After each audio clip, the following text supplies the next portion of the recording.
Hola, sean todos bienvenidos a Cabatarot. Yo sé que en un principio dije de que iba a empezar primero con las lecturas, sin embargo, uno propone y Dios dispone, y me sorprendió con una tremenda bendición. Tuve la suerte de poder coincidir con una maravillosa psicóloga clínica llamada Pilar Cuellar.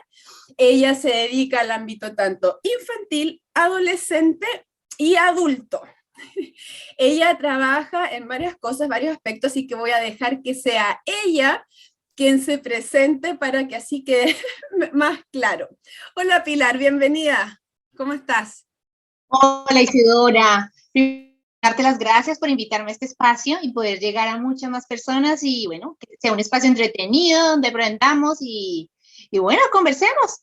Así que, ¿qué te puedo contar de mí? Nada, tú lo resumiste súper bien, psicóloga infantil, adolescente, adulto.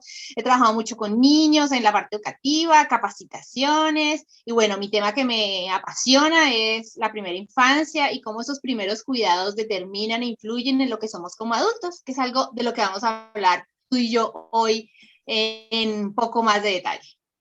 Exactamente, y esa es la razón por la que la invité. Ya que estamos viendo lo que es el primer chakra y estamos entendiendo que es la base, lo que nos sostiene, me pareció muy enriquecedor y muy importante tener esta opción de poder, cómo nos enraizamos, cómo creamos la base desde la adolescencia, que es lo que se va a reflejar en nuestra adultez. Así es que fue por eso que se me ocurrió hacer algunas preguntas, como por ejemplo, ¿cuáles son las bases fundamentales de una persona para ser y sentirse segura y estable?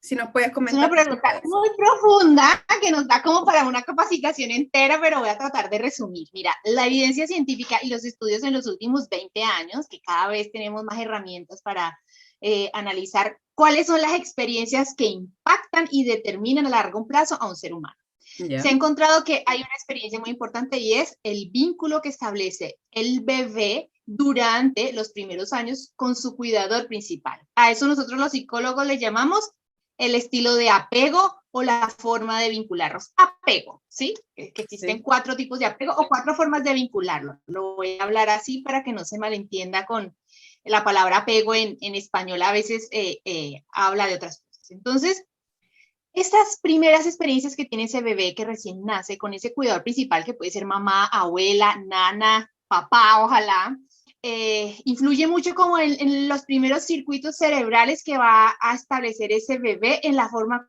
como se relaciona con las demás personas, ¿sí? Entonces Ujú. depende mucho de esos primeros años, esa base segura que va a determinar ese cableado principal de ese futuro adulto que va a tener. Ahora, hablando en tu lenguaje, base segura. En psicología la base segura la determina un vínculo seguro, un adulto disponible emocionalmente, que brinde serenidad, que brinde tranquilidad, que atienda las necesidades del niño, que lea porque ríe, porque llora, que necesita, que juegue, que compartan miradas, que haya una sincronía, haya un lenguaje no verbal entre esa mamá o ese cuidador principal y ese bebé. Eso genera como una sincronía del cerebro que segrega unas sustancias químicas que como que favorecen a un cerebro más fuerte para lo que viene, ¿sí? Entonces, toda esa danza emocional entre este cuidador principal y este primer año genera eso, una base cerebral y neurobiológica fuerte. Ahora, hay otras cosas que pueden pasar después que pueden afectar un poco esta base segura, pero si esta base segura está, lo que pase después afecta menos. ¿Sí? Ya, o Entonces, sea, por lo como que estoy entendiendo, lo primero es la importancia y el vínculo que se forma en el lenguaje corporal más que verbal, de cómo uno siente, percibe, pero además cómo se comunica a través a lo mejor de gestos, miradas, llantos, etcétera. ¿Va un poco por ahí o no? Pero tiene que ver con esa conexión que tiene este bebé con esta cuidador principal. Pero esta conexión está determinada por muchas variables, ¿sí? Que no controlamos. No es lo mismo una mamá deprimida, no es lo mismo una mamá en duelo, no es lo mismo una mamá soltera sola, una mamá con psicopatología, un papá con consumo de drogas, en todo ese entorno en donde ese adulto cuidador no puede ser tan disponible y todo ese lenguaje que hay, esa sincronía no se da, porque todo esto alrededor falla y permite que esa conexión segura no se dé. Ahora, hay otras maneras también de conectarnos, ¿sí? Digamos que conectamos o vinculamos de 4 maneras: segura, evitativa, ansiosa o desorganizada. Ya. Porque eso yo te iba a preguntar, ¿cómo se... Cuando, dale. Disculpa, era cómo se consigue formar esa base, cuáles son los elementos necesarios para lograrlo, porque ya tenemos entendido de que es esa, que tiene esa relación tan especial y también de cierta dependencia, porque si no tenemos esa figura, ese adulto, no tenemos cómo subsistir. Entonces, dependemos en todos los ámbitos de ese ser que nos cuida, que nos quiere y que nos sostiene. Entonces, ya entendiendo un poco lo que nos explicaste, ¿cómo poder formar de una forma sana esa base, una forma positiva, constructiva? Digamos que no siempre depende de nosotros, porque estas 4 formas de vincularnos se heredan. Es decir, si yo aprendí a vincularme de manera segura, muy probablemente uno de mis padres se vinculó de manera segura. Yeah. Hay un 70% de transmisión intergeneracional, ¿me entiendes? Es decir, si yo tengo un papá con apego evitativo, tengo 70% de tener apego evitativo. Si tengo un papá con apego ansioso, tengo el 70%, el cuidador principal sobre todo, ¿sí? Entonces, digamos que, ¿de qué depende uno? De esa transmisión intergeneracional, de ese estilo de vínculo que tuvo mi cuidador principal. Depende del estrés, que no sea estrés tóxico, que el cuidador principal no tenga un estrés tóxico, es decir, no esté interferido emocionalmente y no pueda, porque cuando uno está estresado, uno no se da cuenta qué pasa afuera. Tú estás estresado y estás en ti y en tu angustia. No puedes percibir qué necesita el bebé, qué necesita la guagua. Voy a cunarlo, voy a juguetear, vamos a buscar sonrisas, vamos a conectar. Y que eso permite que todo ese cableado de ahí sea súper fuerte, lleno de endorfinas, de oxitocina y que lo haga así como lo blinde. Entonces, ¿de qué depende? Bueno, primero de eso, de la base intergeneracional. Hay un estudio que mostraba 20 factores de riesgo. 20 factores de riesgo que influyen en que uno tenga más posibilidad de tener trauma o de vivenciar trauma. Te voy a nombrar unos porque no alcanzamos. Por ejemplo, que mis padres tengan alguna enfermedad mental, problemas económicos, familia numerosa está asociada con altos niveles de estrés. Maternidad adolescente, ser madre adolescente es otro factor de riesgo que si yo tengo 3, ya tengo como un 50% de probabilidad de tener problemas de salud mental en la adultez. Básicamente lo que está sucediendo es de que el niño o el bebé está aprendiendo las conductas de la persona que tiene a primera mano, o sea, este cuidador. Entonces va absorbiendo como información y como realidad lo que ve, lo que observa y lo que vive a través de esta persona que lo cuida. ¿Es eso? No. ¿No? No es aprender conductas. No es copia y pega, porque en los primeros años el ser humano está con sensaciones, ¿sí? Es el bebé cuando no se siente contenido y seguro, está estresado, su cerebro es totalmente vulnerable, lo que tú decías, somos tan dependientes los mamíferos, todos los mamíferos nacimos para ser dependientes, hasta, sobre todo los adultos, los humanos. Entonces, todas estas experiencias que te decía, estos 20 factores de riesgo, si yo tengo un papá con un problema de salud mental, es un papá que no se va a comportar de manera sensible y no va a leer las señales que necesita un niño. Entonces, por ejemplo, si el niño está llorando en un supermercado, va a decir, este niño es un tonto, yo no lo aguanto, y entonces empieza a patear en el supermercado con el niño, una persona con psicopatología. Entonces, ¿qué va a hacer ese niño? Probablemente está angustiado, tuvo un mal día, probablemente tiene hambre, no ha dormido bien, le duele la guata. Entonces, este adulto no tiene la salud mental para leer las señales de lo que este niño está sintiendo, entonces nunca atiende estas necesidades, y el niño anda como un animalito allí, pues sin nadie que lo contenga, que le lea su emoción. En contexto de pobreza, cuando hay pobreza, ¿qué pasa? Pues que hay estrés, de que vamos a comer. No están ni ahí para jugar con el niño, no están ni ahí para ver qué es lo que le pasa a este niño que que se despierta en la noche sonámbulo, ¿me entiendes? Cuando hay estrés, alto nivel de estrés, los adultos se desconectan y no vinculan. Entonces,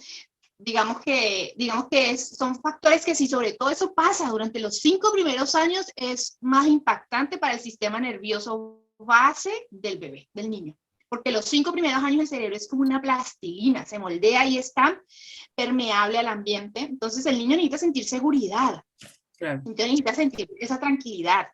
Y por eso estos variables, que te nombré pocos, que también son, no sé, que uno de los padres haya estado en la cárcel, obviamente abuso, separación prolongada del niño de su hogar, migración, lo que está pasando ahora con los niños de Ucrania, un padre que tenga una patología, no sé, crónica,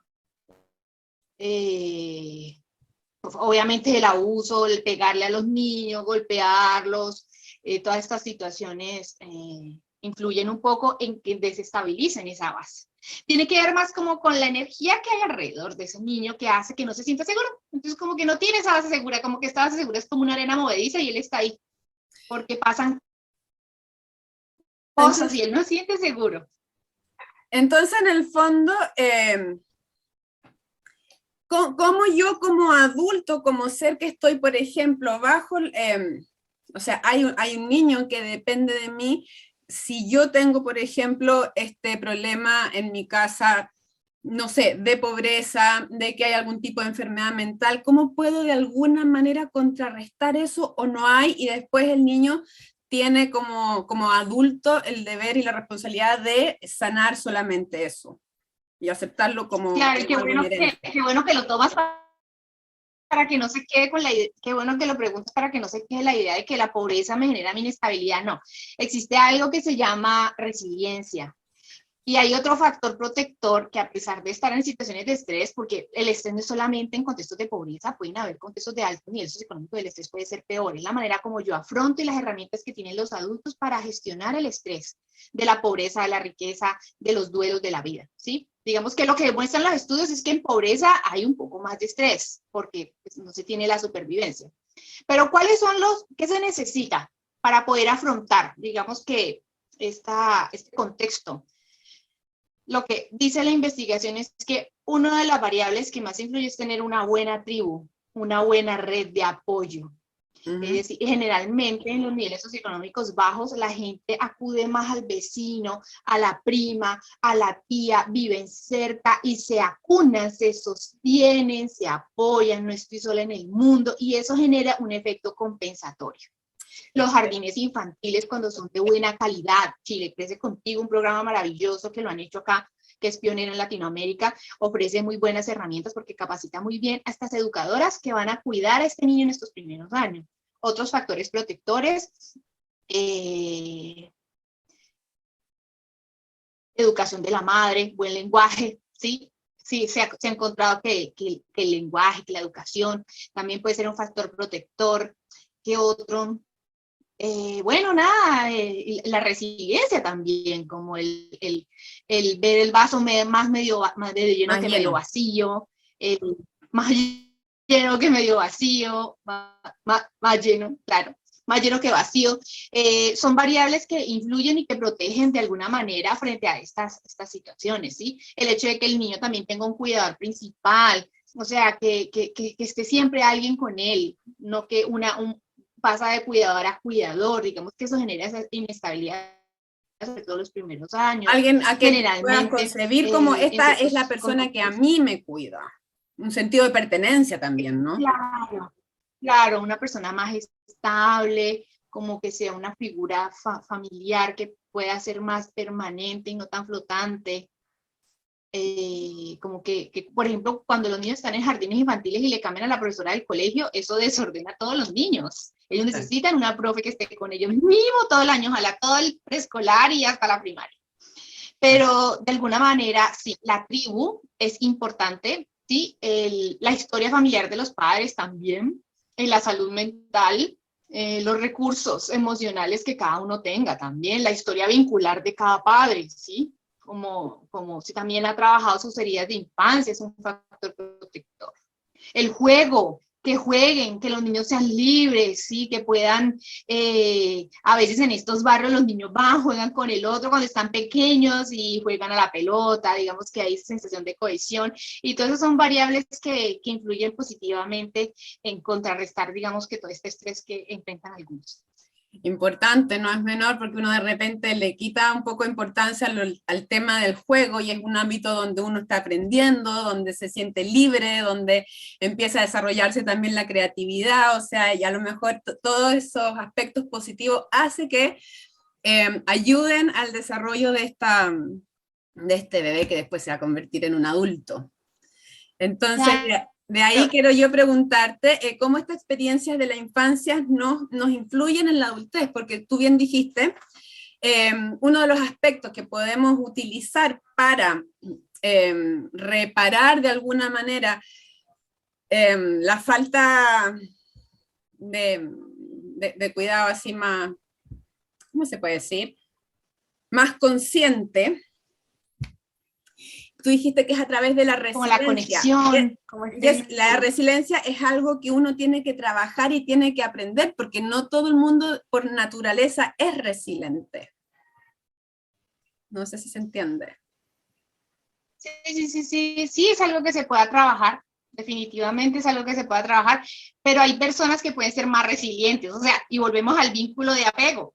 Las personas que tienen apego seguro les puede pasar de todo en la vida, pero son más resilientes, porque tuvieron esa base segura de esos primeros años en donde estaba ese adulto cuidador, ahí conectado, sensible a las necesidades, así, haciendo esta sincronía. Ahora, bueno, cuando tenemos, pero también hay otra cosa que es muy importante, porque tú vas como a la reparación, como a la resiliencia. Nosotros podemos tener estos tres tipos, este seguro, ansioso, evitativo y desorganizado. Ahora, sí, establecimos un tipo de apego ansioso, vamos a tener tendencia cuando seamos adolescentes a ser más ansiosos, a refugiarnos más en la comida, en la droga, en el alcohol, dependiendo de hay unos niveles de vínculo ansioso, es como un espectro, puede ser como un vínculo ansioso leve, otro más intenso, y eso depende también del tipo de apego que tuvo la mamá y la experiencia de sus primeros años. Entonces, esta persona que fue ansiosa, que le costaba confiar en el otro, porque a lo mejor la mamá estaba, pero se desaparecía, perecía y desaparecía, o el papá no le generaba esa base segura, generó un apego ansioso, pero esta persona generó un apego muy fuerte a su padrino o a su madrina. Y su madrina estuvo allí, y resulta que su madrina estaba fuera del país y a los 15 llegó, pero estuvo ahí generándole esa base segura. Ella todavía no creía que esa persona estuviera disponible, pero estuvo allí, entonces esa persona viene a reparar un poquitico. Y piensa que después a los 20 tiene una pareja que también estuvo ahí dándole esa base segura, empieza a reconfigurar este sistema nervioso y dándole eso, y eso se llama estilo de apego seguro adquirido. ¿Sí? Cuando yo nazco. ¿Y esa reparación se puede producir también cuando uno es adulto o ya más es mejor en la misma adolescencia? Toda la vida, toda la vida. Toda la trayectoria de vida podemos establecer, pero sí o sí la reparación se hace con personas, no se hace con una máquina, se hace con vínculos significativos que me permitan a mí resignificar mi experiencia de inseguridad en la infancia, este vínculo poco seguro en la infancia. Personas, trabajos, psicoterapia, definitivamente el trabajo personal, las vivencias van fortaleciendo, es que todo es un cableado, todo está aquí en el cerebro, solo que cuando estamos pequeños es más moldeable. Ya de adultos, pues sigue, hay otros recursos. Entonces, los vínculos que vamos estableciendo en la trayectoria de vida van digamos que fortaleciendo la forma segura en que nos vinculamos con el mundo.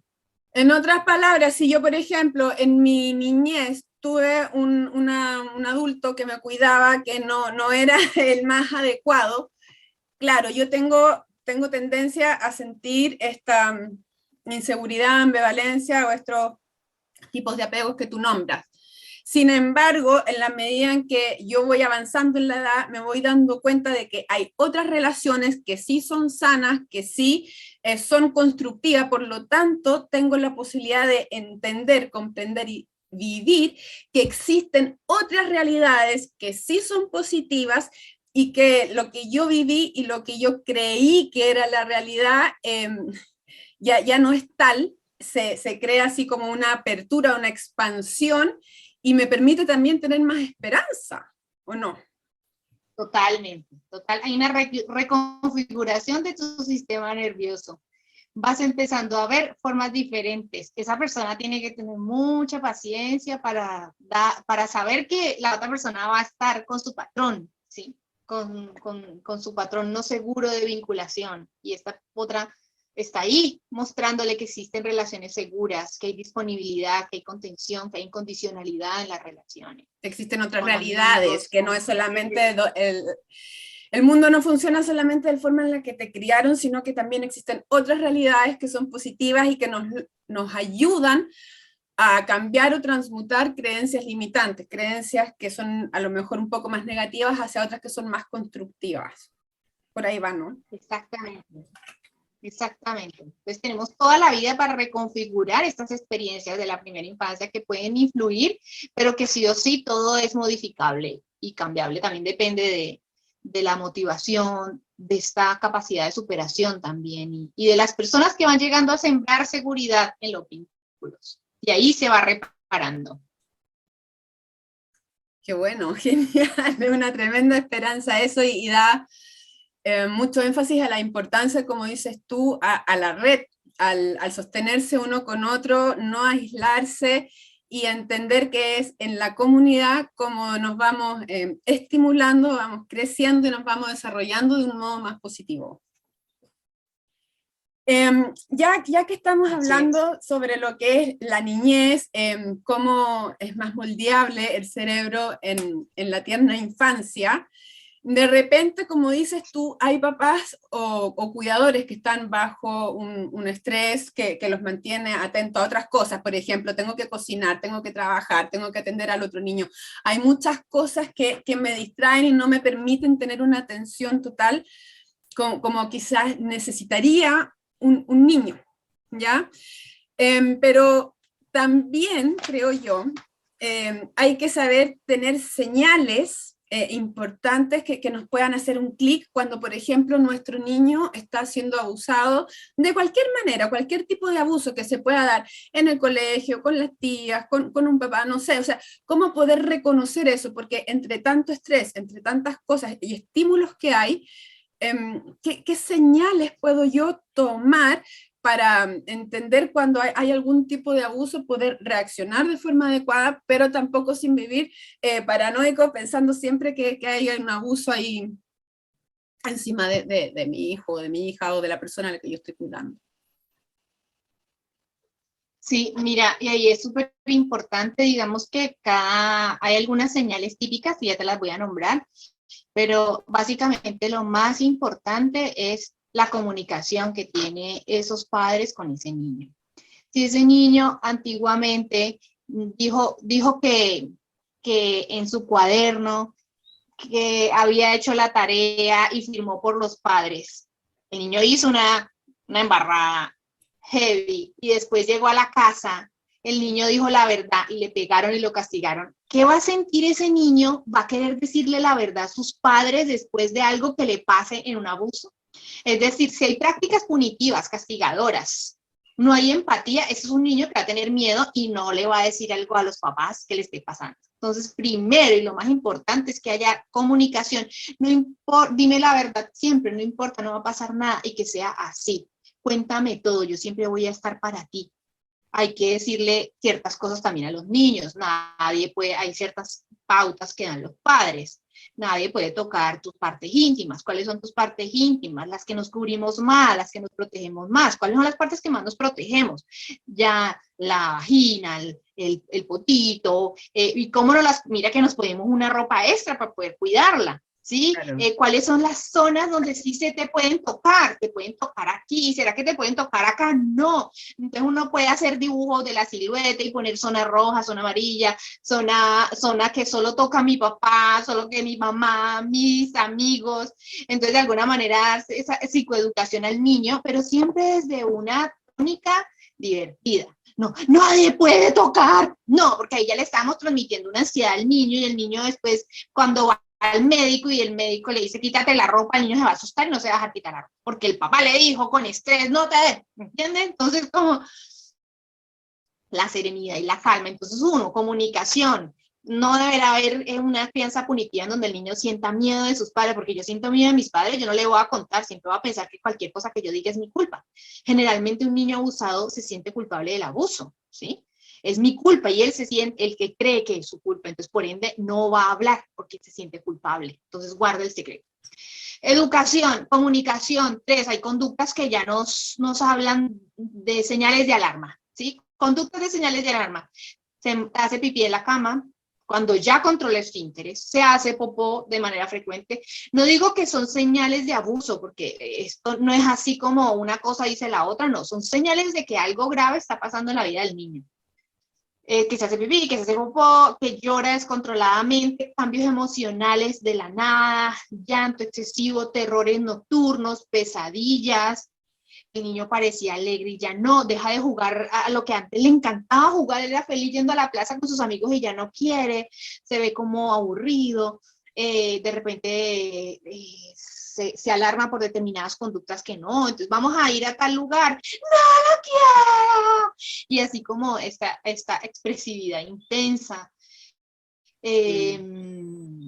¿Qué otras conductas? Esas son como las típicas y ya hay que ver cómo de repente se esconde detrás de las cortinas, parece como callado, como que bajo, problemas de apetito, también algunas somatizaciones como dolor estomacal, diarreíta sin que haya una infección. Es decir, son conductas de alarma, son conductas que nos dicen que el niño está pasando por algo grave y que ahí sí necesitamos ir a un especialista para que ella nos diga qué está pasando. Ahora, hay que analizar también los dibujos, ¿sí? Cuando hay abusos, por ejemplo, los psicólogos vemos detalles fálicos, como que dibuja espadas de la nada, cosas fálicas son como elementos similares al pene, por ejemplo. Entonces, porque bueno, el abuso no es solamente de hombres a niñas, sino también se puede dar de mujeres a niños, sí, cada vez. Ese es un tema que no se habla. Entonces, estos serían como analizar los dibujos. Claro, es un tema del que no se habla, pero que está. Hoy me están Entonces, diciendo que esas serían señales que te podría decir. 9 minutos 39. Sí, no sabía que esto tenía tiempo, yo pensé que era con más de 3 personas. Sí, bueno, pero ahí son cosas, o sea, conductas que de repente hay un cambio y que llaman la atención como estas cosas que tú nombraste ahora, estos tipos de actitudes que tú acabas de nombrar en este momento. Es como algo así, ¿no? Sí, marcadores fisiológicos. Latido del corazón, ¿qué pasa cuando un profesor le pega a un niño? Eso ¿cómo uno puede ver eso, por ejemplo?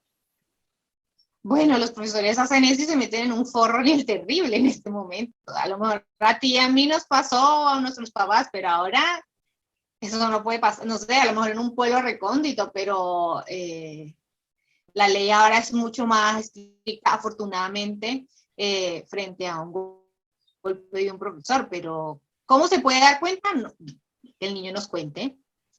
Depende de la edad. No es lo mismo un niño de 3 que un niño de 7. A veces los niños de 3 no quieren ir al jardín, no tiene que ver porque le estén pegando en el jardín, no quieren ir porque es que la casa es más deliciosa que cualquier lugar.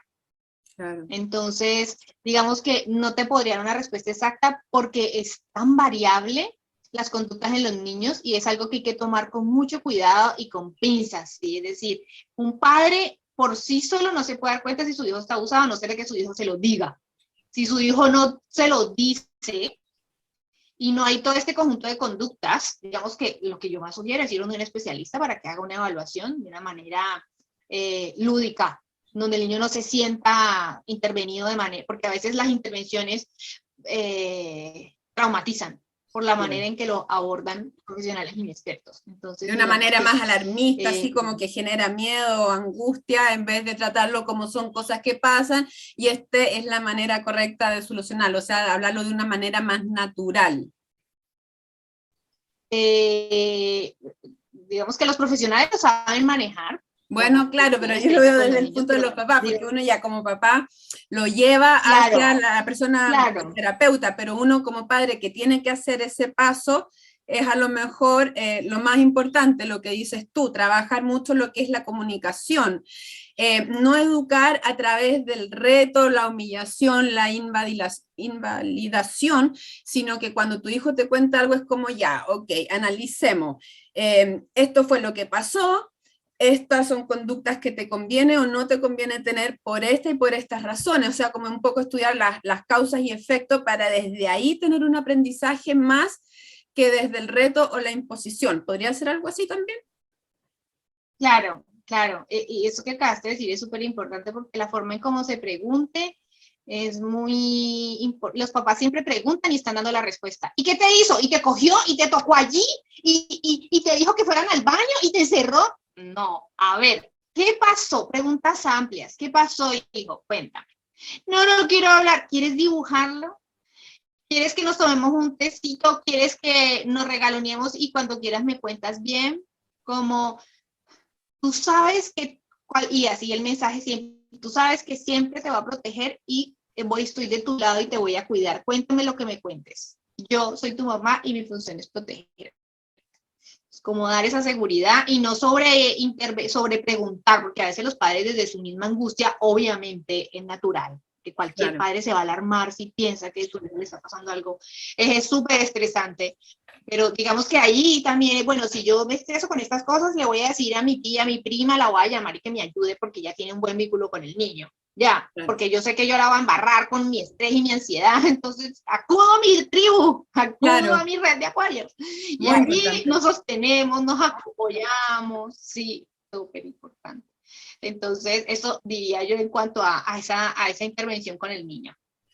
Hoy, Pilar, encuentro genial todo lo que nos has mostrado, todo lo que nos has contado, todo lo que has expuesto, porque de repente son cosas que uno no se detiene a reflexionar, que son cosas como simples, como el estar tranquilo, tener una buena gestión del estrés, tener una buena comunicación, que de repente pueden parecer cosas simples y banales, pero son muy profundas y muy importantes. Oye, nos van quedando ya 4 minutos, entonces quería invitarte a si quieres hacer un cierre, algo que englobe todo esto que hemos hablado y no sé, algún consejo, algo para las personas que nos están viendo.